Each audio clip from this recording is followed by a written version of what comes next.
Welcome to Incremental, the continuous improvement podcast. This is our practice edition where we talk about improvements we made throughout the week and tie them back to lean principles. This is episode 117, and I'm Uriel Eisen of Austere Manufacturing and Arda Cards. And I am Devin Bedoni of Like and Precision. And our quote for the week: "A bad system will beat a good person every time." W. Edwards Deming. Very nice. From the man himself, apparently. Yeah. It's our new fave. Exactly. Our new muse. Shigio's gone. Shigio's dead to us. Not really. No. Shigio's He'll be back. Yeah. Once we have those problems again. Exactly.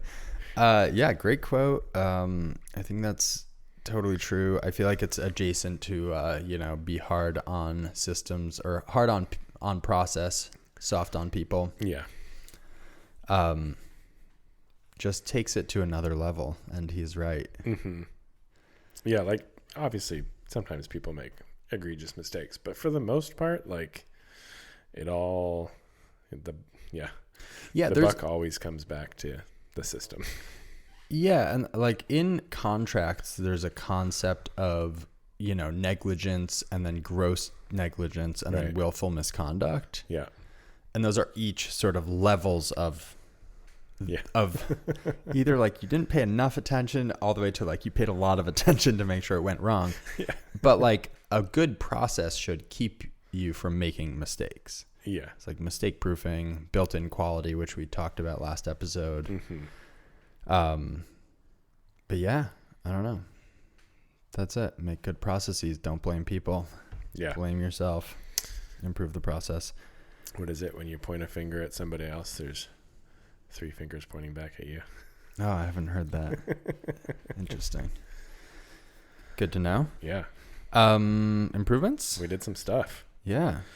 Let's see. Some of this I can barely take credit for, but I mean, the end goal, I think, for both of us is that we're reading off stuff that we haven't. Sure. Yeah. So, well, this is I'm in the same boat. Money spending. Gotcha. I see what you're saying. But actually, it's part of the overall process, if you will. So we got that new machine, which I think told everybody about. Yep. When we did that, we bought a second rotary for our pallet changing machine and a second tool setter for that machine. The underlying goal for that is to have more standardization across our machines, because we were finding ourselves in a situation very often where something had been programmed for one machine, and that made it so that you couldn't easily run it on a different machine if the one machine was not available. There's still going to be some slight changes, although I'm actually looking into ways to alleviate that in post-processing stuff. Oh, very cool. But that's bringing us a lot closer to have just more standardization, more flexibility in how things get scheduled through the shop. It's putting that third S in 3S'ing. Oh, there we go. Yeah, I just spent a lot of dollars. Well, no, the bank spent a lot of dollars. Nice. And I will spend more of the dollars. Right. Over time, though. Yeah. Very nice. It's kind of a dumb one, but we printed more bins. So the transformation of our assembly area has been really, really good. Mm-hmm. And so we kind of eased into it. And so now we're just kind of full send, moving everything over. And so are the bins really custom? Is that why you're printing them? They don't have to be. Yeah. They are. I don't know if it's a good thing or a bad thing. It's probably a bad thing. They stack. They do some stuff that like Schouler bins don't do. Uh-huh. I think they're also cheaper to us than Schouler bins. Really? They're not that. Schouler bins aren't that cheap.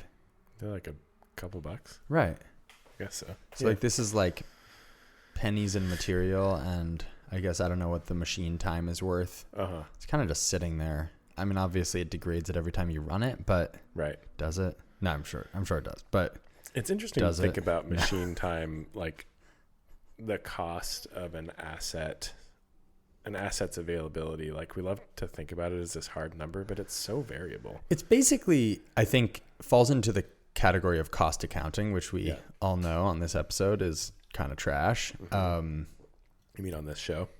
Yeah. Yeah.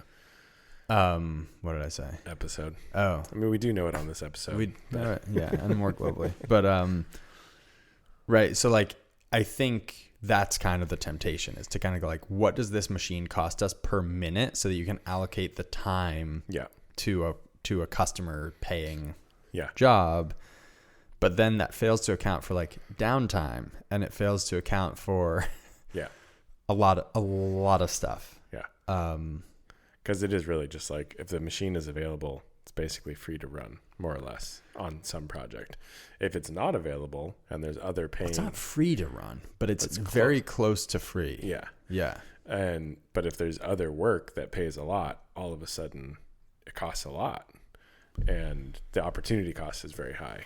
We've been dealing with that recently with some customers, like past customers who were like used to working with us at one price, and now we're very busy on work that is much more lucrative. And it's kind of like, I mean, I got to strike a balance, right? Because I don't want to just kick all the other customers to the curb. Right.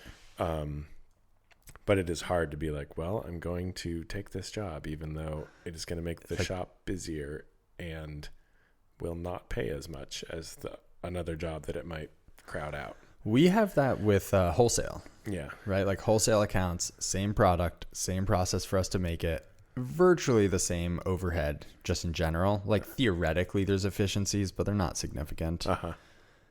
And then you just make a lot less money, and you're making everyone a lot busier. Yeah. So yeah, it's interesting. But it is, I think they're kind of, the benefits come when you expand your time horizon. So it's like, you are investing in hopefully a relationship that will bear fruit for a long time versus one that will bear fruit this minute. I think there's that. I think you're also failing to account for, failing to account for the cost of customer acquisition. They already have a list of customers. They have people walking through the door. They've paid for it, and you're not having to pay for it to move those units. And that's a real cost to the business. Yeah. So like there's that aspect. There's the fact that you can suddenly cover expenses with more stable work. Yeah. Which gives you a really nice platform to grow the business on. Yeah. Like cash flow foundation. There's many of the things. There's a lot of things. Yeah. There's a reason a lot of people do wholesale. Right. Yeah. Nice. So we've been doing a lot more relatively quick turn work. We're not like a crazy quick turn shop, but quicker. It's a crazy shop, but not that quick turn. Is that what you're saying? Yeah. Right. Our hair's on fire for our own reasons, not because we're trying to. Anyway, and I had an experience a week or two ago where a customer emailed over the weekend just being like, just making sure those parts are going to ship on Monday, and I was like, which parts? Oh no! And I just had not noticed that they were due. What does noticing entail? Looking at our job board. And so it was on the job board. It was on the board. Gotcha. It was in the queue, but it had not been surfaced to the highest level of the queue. Gotcha. And so I added a view in Airtable, because that allows us to easily kind of like sort viewing without necessarily changing our whole scheduling thing that organizes by due date. So I can use it as kind of like a double check to make sure I'm not coming up on something that I'm due for and have not planned for. Interesting. You could also probably set some things where, like, if the due date is X, do a thing, or like email me a list of all jobs every morning. Or I mean, there's like definitely. You know, when they say more is more. Have you heard that? Yeah, that's cool. There's a lot of ways. This was just like a quick, like 5 minute, like, I'm just gonna do this right now, and it'll allow me to like check. And do you find yourself checking it, or was that today? It was a couple days ago. I have not yet. Okay. Yeah. I guess that would be my question. It's like, when does it get checked? Maybe it's part of a morning meeting. That's a good idea. This really brings me back to something I said a while ago, but has been stuck in my head, which is like, it is such a superpower to be a business that runs off of SOPs, because suddenly you can make changes like that and know they happen. Like, we check this thing every morning meeting. But like at the moment, Austere, should, but doesn't have a standard morning meeting. Same. Yeah. We just stand around and talk about stuff that feels like it's good to communicate about, and then we all go about our day. So SOP standard meeting. Need to do that. It's like the whipboard. We've tried a bunch of times. And it's hard to diligently stick to modifying the thing rather than just being like, let's go back to just winging it. Also, it like feels weird to have a rote meeting. Like, it feels impersonal a little bit, but I think it's important. Because it ends up just being me sounding stupid, being like, I think this is what we're doing today. Or it's like, yeah, I knew that. I know. Thanks. Thanks, guy. Yeah. You invited him anyway. So I had some images I had to shoot for products. Yeah. Sam was out, and I realized I didn't know how to change the length on our webbing cutter, and it wasn't documented. So my improvement was writing out a label of instructions of how to change the length. Yeah. Now, the fact that this machine needs a label, I would say, is perhaps the root cause. The interface is horrible. I think it was like someone... This is a purchased It was a purchased machine, and I believe the person who designed the UI, I suspect English was not their first language. And so some of the phrases on the button, you're like, I don't know what that means. Like that, those are all English words, but I'm not sure. Anyway. Yeah. We plumbed in a commercial style sink and built a counter next to it. So for Anno or for just general, like up until now, we've only had the bathroom sink. So like any dishes that we're doing, like, cause most of us bring our own lunch on a regular basis. Any dishes we're doing is in the bathroom sink. It's like very small. Also, if someone's in the bathroom, can't use it, or like fill water, anything. So yeah, just have a normal deep That's awesome. sink. And then my brother's working with us for the summer, so he the other day built some counters. We had a bunch of HDPE lying around, so we put HDPE tops on it. It always cracks me up going into shops. You can tell what materials they work with because you'll just see these egregious uses of like, super expensive like plastic counters. Yeah. We just had it laying around. I saw a great thing one time. It was a machinist friend in California. They do a lot of tie. Okay. And they had like a big rem left over. And so they turned a guacamole bowl out of titanium. Oh my God. That's awesome. So cool. That's great. Keep your, I don't know if this is useful, but you could install a dishwasher under that for shop dishes. Ooh. And then just dump it right into the sink. Yeah. It's a great idea. Big fan of dishwashers. I have just whipboard is killer is the improvement I wrote down. We keep making real improvements to it, like adding lanes. The SOP lane is the latest. But yeah, just really, really very, very good. Yeah. And that's the improvement. Killer. Make a whipboard. It's killer. It's been this version, as we said last episode. It's been really a lot of failed attempts to get here. So yeah. We set up a purchasing workstation that's separate from shipping. Finally. That's inspiring. It's great. Yeah. Yeah. That sounds sarcastic. Not be. Yeah. There's still some mix and match between the two stations. But it's this new station is closer to the job board and the management area. Mm-hmm. So if you're checking stock availability and needing to look through like kind of what's in the queue, it's much more present. I think we're still going to we're still sorting out a lot of like that station and what happens there versus the other one. But I think having the shipping station at some point being fully independent is going to be pretty key. Yeah, that brings me to a point that perhaps doesn't belong in this episode, but just really starting to think about every operation that a business does as being a core function of the business. I think for a lot of years now, I think about Austere as making buckles. And so it's like, that's what we do. Mm-hmm. And stuff like taking out the trash is kind of like in service of that. But if we stopped taking out the trash, we wouldn't be able to make buckles. So it is a core business function. Yeah. And it just seems beneath creating an SOP. It seems beneath assigning to a person. Or purchasing. I think purchasing, it's like, well, I'm at my computer, I'll do purchasing. But it's like, no, this is a core business function. How do we do purchasing, right? Mm-hmm. When do we do purchasing? Who does purchasing?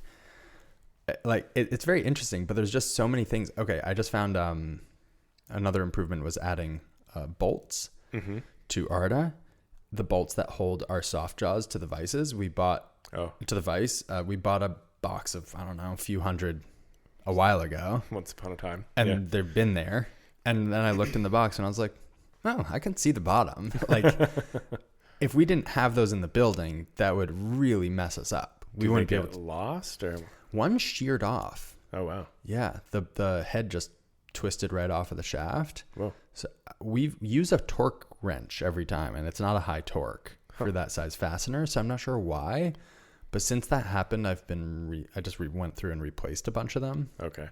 I was like, it's a 10-cent screw. Yeah.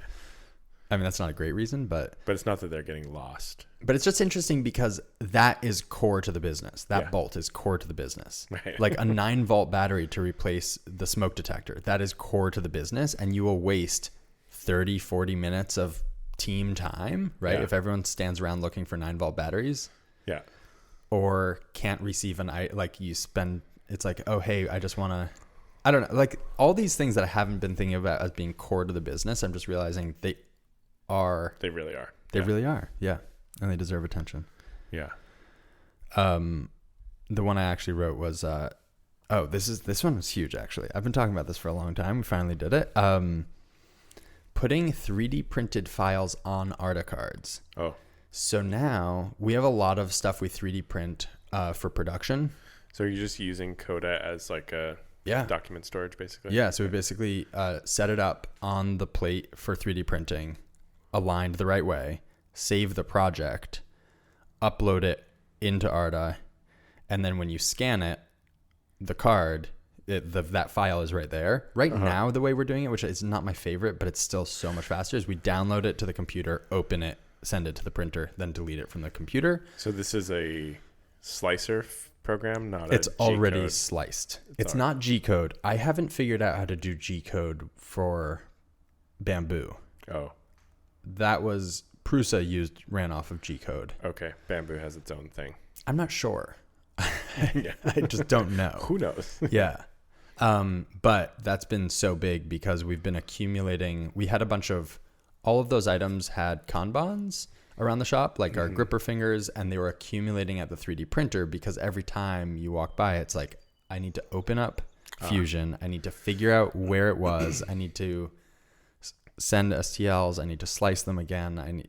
It's a project instead of like, this is very clear how long it's going to take. It's going to take about 2 minutes. Interesting. So that was very exciting. That's cool.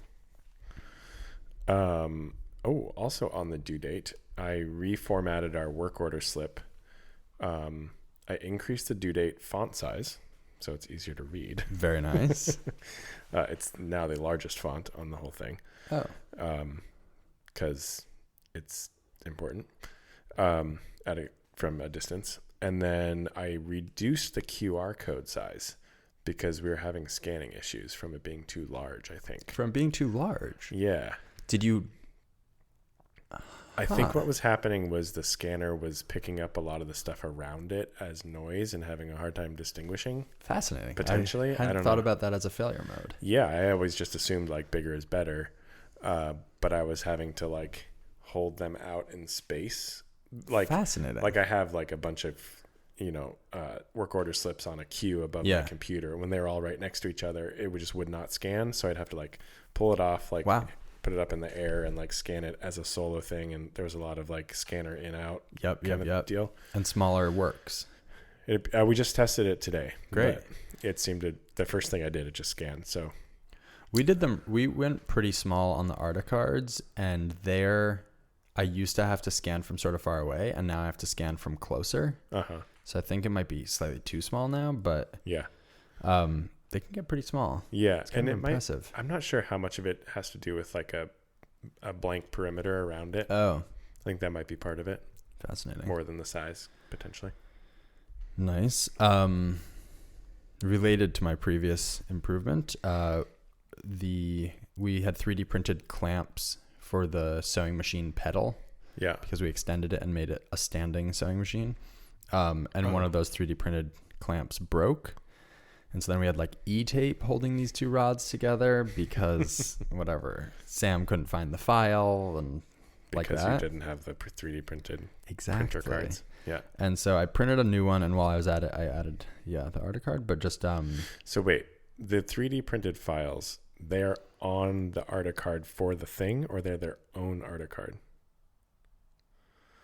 Like if you have a card for the 3D printed item that you want to replace, the file's on there? Yes. Okay, cool. Yeah, so you scan it and it's there. Yeah. So fix that sewing machine. This relates to a thing we were talking about last episode about preventative maintenance. I don't know if you feel this way, but I feel like stuff breaks in the shop in waves.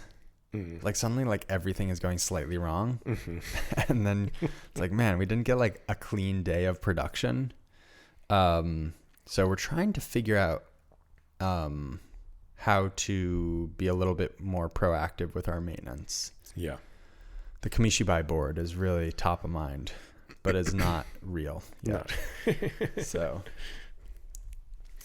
I don't know if this really counts, but we made our first customer parts on our new machine the last few days. Sounds cool. It sounds cool. That is cool. It was exciting. It's a cool machine. It's going to open a lot of doors, I think. That's awesome. Yeah. I'm going to have to come look at it. Yeah. It's so funny how YouTube videos are so different from seeing it in real life. Somehow. Yeah, it really is. You're like, oh, okay, this is really cool. I knew all the things, and now it's not till you're like pulling a part out of your queue and like thinking about the process, and you're like, this is going to be easier. I'm a fan of that. Yeah. Or better, like might do a better job. Might not necessarily be easier, but might be more accurate. Or I don't know if it's the proximity of having one of those down the street from me, but I'm like, maybe. Yeah. I would have liked to have been able to like go see one in person and like jog it around and sort of, I don't know, same thing. Like there's very different experience to actually stand in front of it and get a sense of scale and size and stuff. But nice. It's cool. Yeah. We are launching a new colorway for the belt. Cool. Tomorrow morning.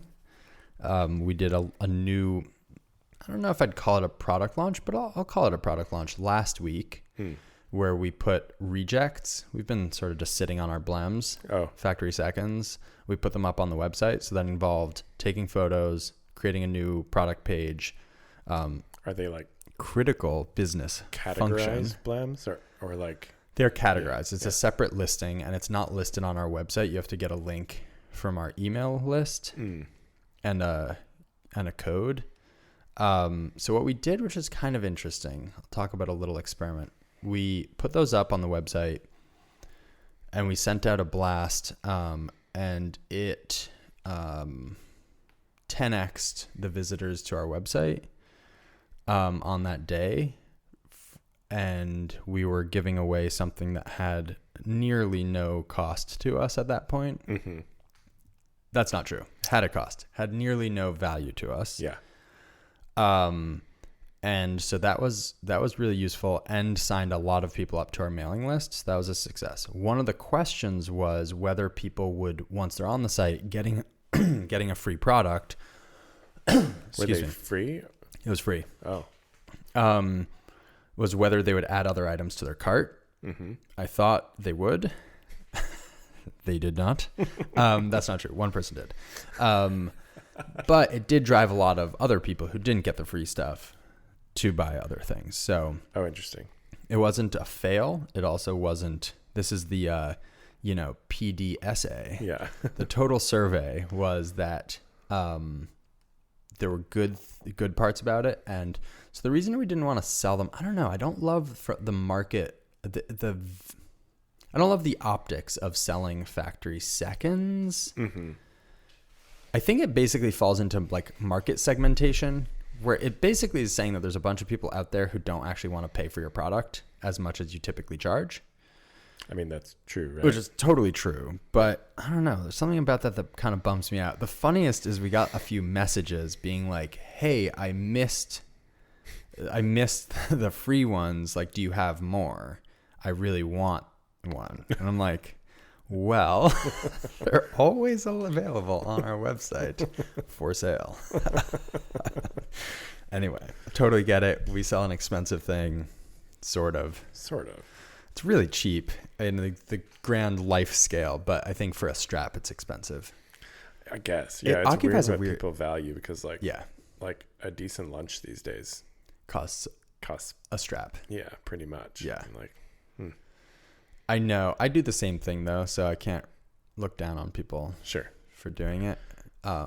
Yeah, we all do it. It's just weird what we choose to value and not. Like, okay, here's a dumb example. I was like hemming and hawing about buying a lav mic to record better audio for videos I'm shooting. Oh, It was $100.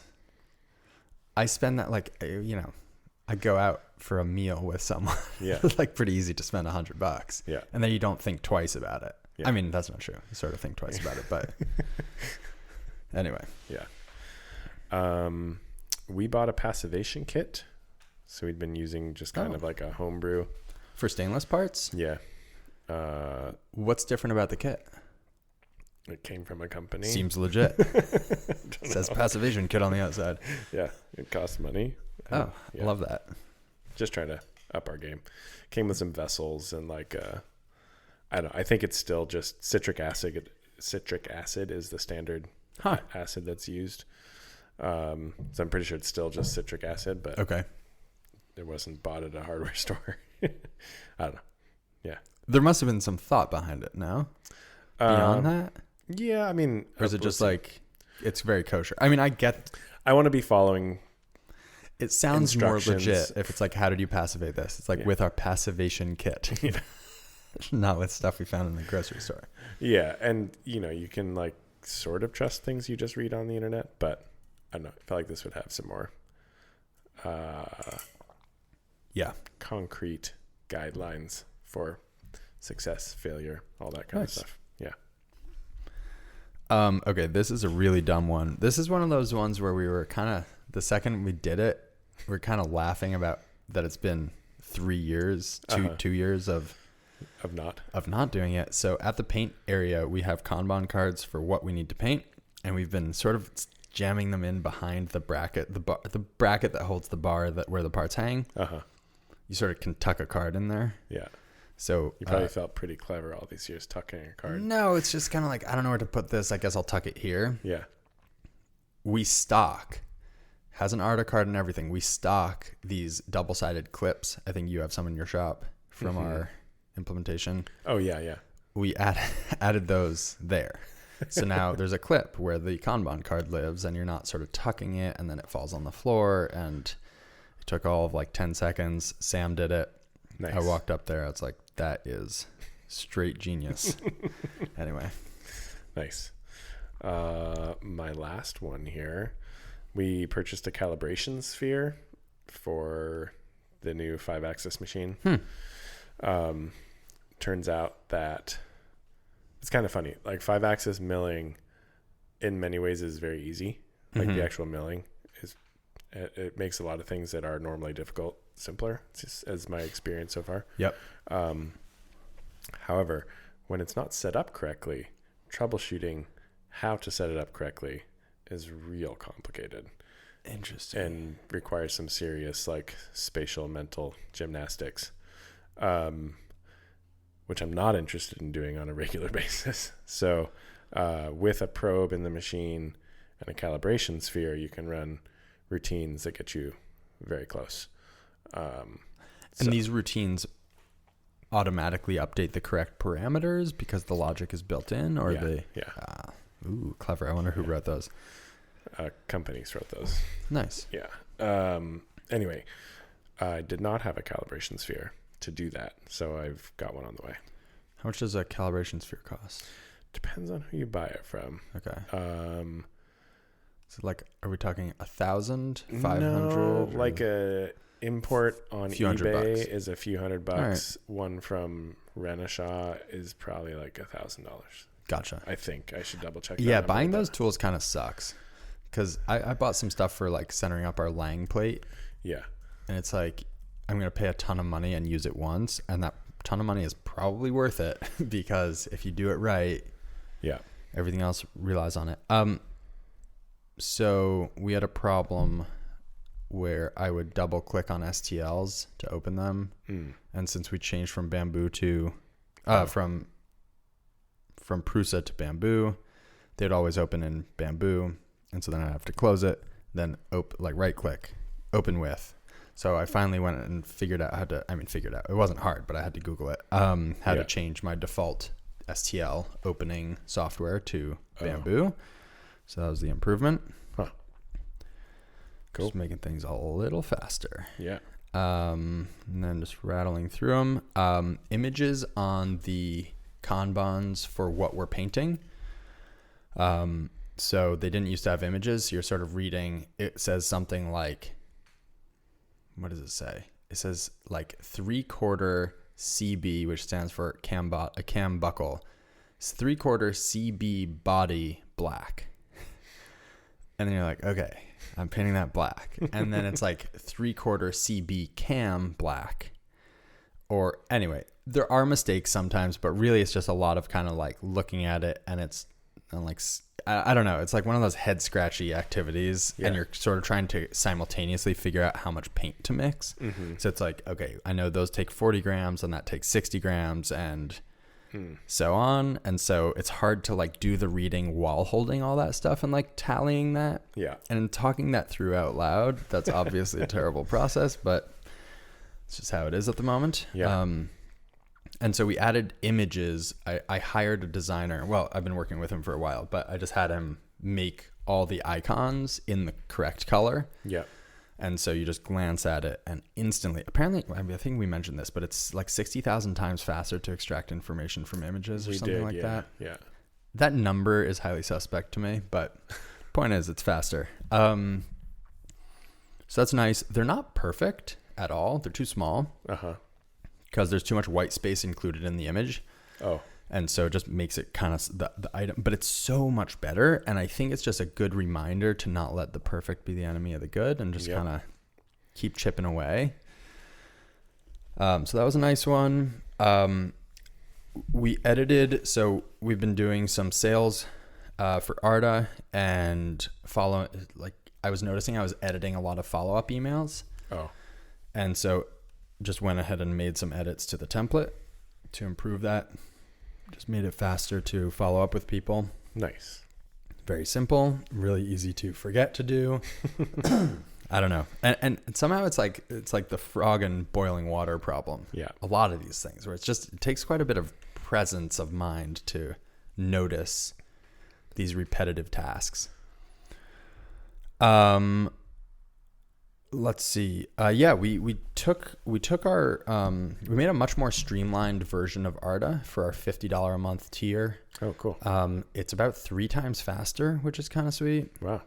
And it was funny. Speaking of boiling water, we kept adding these cool features. Yeah. And basically the design process so far has been that we find something that is worth solving.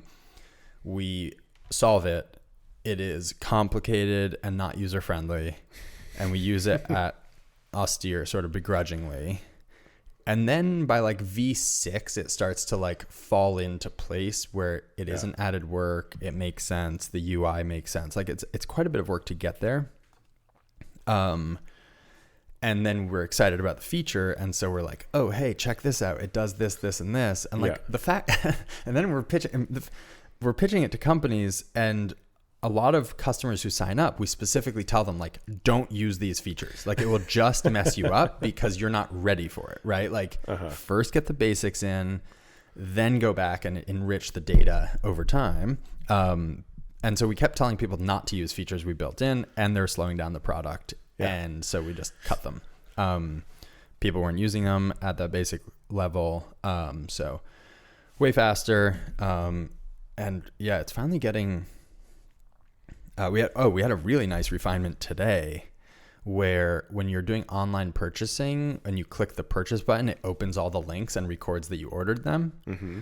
But if it's for items that you don't buy one of, you're kind of like, well, how many am I meant to buy? And then if you go back to, because it opens the tabs. So you go to the new tab. Let's say it's in McMaster. Yeah. It's like titanium rod. I did this today. This is why we developed the feature. And then you're like, how many titanium rods am I meant to do? So you go back to Arda, but because you clicked the purchase button, it says it. It's gone. It's gone. It's gone from your cart. So then I was hitting Control Z to bring it back to the cart. And then so now when you click the button for any online purchases, it opens the link the first time you click it and changes the icon. And then the second time you click it, it just records all those as ordered. So now you can sort of go and reference to know how many to order. Interesting. Obviously, it would be way nicer if it just built out the cart for you. But like Amazon does not play with anyone else. Yeah. I guess they're invested in not, sort of. They want you to be in Amazon. Yeah. They're not trying to be like a back end.